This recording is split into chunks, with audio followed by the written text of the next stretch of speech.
میں آج فی زمانہ ہم کہاں سے گزر رہے ہیں، کس حال میں گزر رہے ہیں، پوری آیت اللہ نے پہلے بیان فرما دی۔ وَلَنَبْلُوَنَّكُمْ، البتہ تمہیں ضرور آزمایا جائے گا، بِشَيْءٍ مِّنَ الْخَوْفِ، خوف سے، وَالْجُوعِ، بھوک سے، وَنَقْصٍ مِّنَ الْأَمْوَالِ، مالوں کی کمی سے، وَالْأَنفُسِ، جانوں کی کمی سے، وَالثَّمَرَاتِ، پھلوں کی کمی سے، وَبَشِّرِ الصَّابِرِينَ، خوشخبری ہے صبر کرنے والوں کو۔ یہ ساری آزمائش پہلے بھی مسلمانوں پر رہی ہے، آج بھی ہمارے ساتھ ہے، لیکن جو آزمائش صحابہ کرام پر تھی وہ ہم پر نہیں ہے۔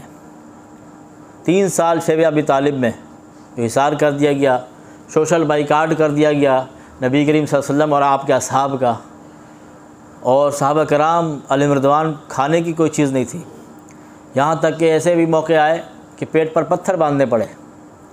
تو آج ہمیں اتنی جدید جدت ہو چکی ہے، پوری دنیا ہے وہ عالمی برادری بن چکی ہے، ایک برادری ہے، یہاں بیٹھے ہیں ایک دنیا سے دوسرے کونے تک ہم خبر رکھ سکتے ہیں۔ تو آج کوئی رپورٹر کہتا ہے کسی نے پیٹ پر پتھر باندھا ہے، تو یہ صحابہ کرام کی قربانیاں تھیں۔ تو اللہ نے فرمایا تمہیں ضرور آزمایا جائے گا، خوف سے، بھوک سے، مالوں کی کمی سے، جانوں کی کمی سے، پھلوں کی کمی سے، وبشر الصابرین، خوشخبری ہے صبر کرنے والوں کو۔ اب آگے سنیں، الذین اذا اصابتہم مصیبہ، وہ لوگ جنہیں آزمائش آتی ہے، مصیبت پہنچتی ہے، کیا کہتے ہیں؟ قالوا انا للہ و انا الیہ راجعون۔ کیا پڑھتے ہیں ہم لوگ؟ بولیں بھائی، انا للہ و انا الیہ راجعون، یہی پڑھتے ہیں نا؟ تو یہ پڑھنے کی برکتیں کتنی ہیں۔ کوئی بھی مصیبت آئے، ہم تو یہی پڑھتے ہیں، کبھی اگر کوئی کسی کا انتقال ہو جائے وہ بھی بڑی آزمائش ہوتی ہے، کوئی عزیز کا انتقال ہو جائے، تو اگر کوئی بھی آزمائش آتی ہے، کوئی بھی یہاں تک کہ لائٹ بھی چلی جائے نا، تو آپ انا للہ و انا الیہ راجعون پڑھا کریں، یعنی کہ مسلمان کو تکلیف پہنچے جس چیز سے تو یہ پڑھنا چاہیے۔ اب کیا فائدہ پہنچے گا؟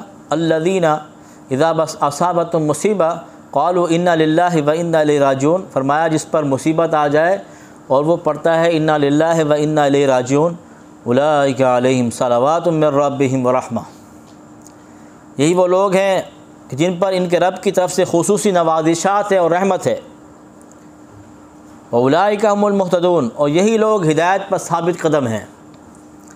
اللہ کی طرف سے رحمت آتی ہے، اللہ فرماتا ہے یہ لوگ ہدایت یافتہ ہیں، کتنی بڑی خوشخبری ہے۔ حالانکہ سورہ فاتحہ میں ہم نے کیا پڑھا؟ اہدنا الصراط المستقیم، اے اللہ ہمیں سیدھے راستے پر چلا۔